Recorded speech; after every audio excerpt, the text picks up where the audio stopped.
Baik, perkenalkan kami dari kelompok 4. Pada video kali ini kami akan menjelaskan tentang penggunaan perangkat hardware untuk pelayanan publik.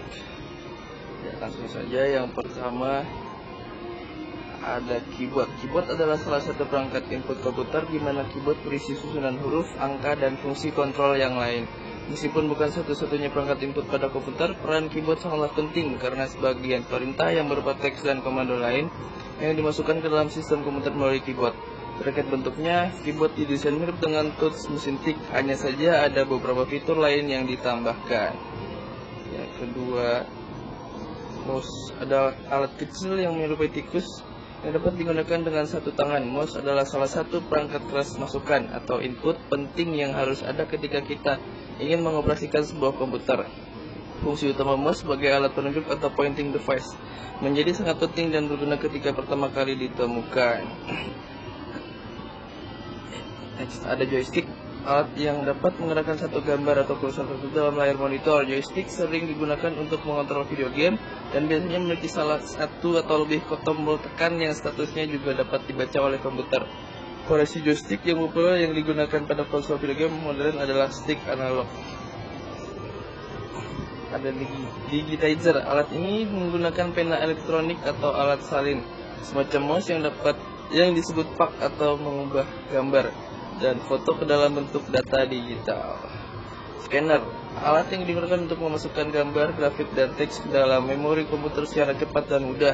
Salah satu fungsi scanner yang cukup penting adalah sebagai dokumentasi.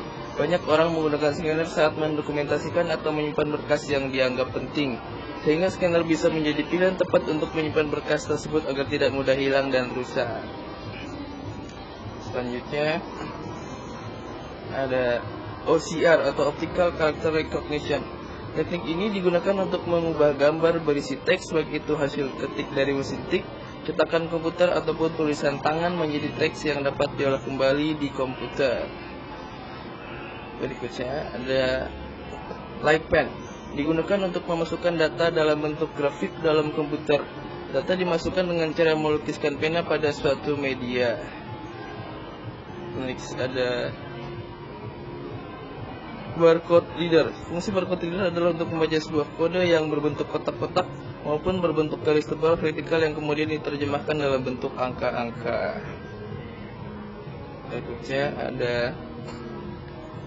pembaca kartu cerdas. Sebuah komputer berukuran kecil karena dilengkapi dengan chip yang mengandung prosesor RAM, ROM, dan bisa digunakan untuk menyimpan data pasien atau data nasabah. Monitor. Fungsi monitor komputer adalah sebagai adaptor tampilan yang menampilkan informasi yang diproses oleh kartu video komputer. Berikutnya ada speaker. Speaker atau pengeras suara memiliki fungsi untuk merubah gelombang elektrik atau listrik menjadi audio atau gelombang suara. Fungsi tersebut bisa berjalan normal selama komponen-komponen di dalamnya bekerja dengan baik dan sebagaimana mestinya. Next ada Flat Panel Display, merupakan display tampilan yang menggunakan LCD. LCD tidak mengeluarkan sinar seperti pada CRT. Flat Panel Display selain menggunakan LCD, ada juga yang menggunakan campuran gas neon dan argon yang diisikan di antara lempengan kaca pipi berbentuk layar. Sekian pemaparan dari kelompok kami, kelompok 4. Kurang dan lebihnya kami ucapkan terima kasih.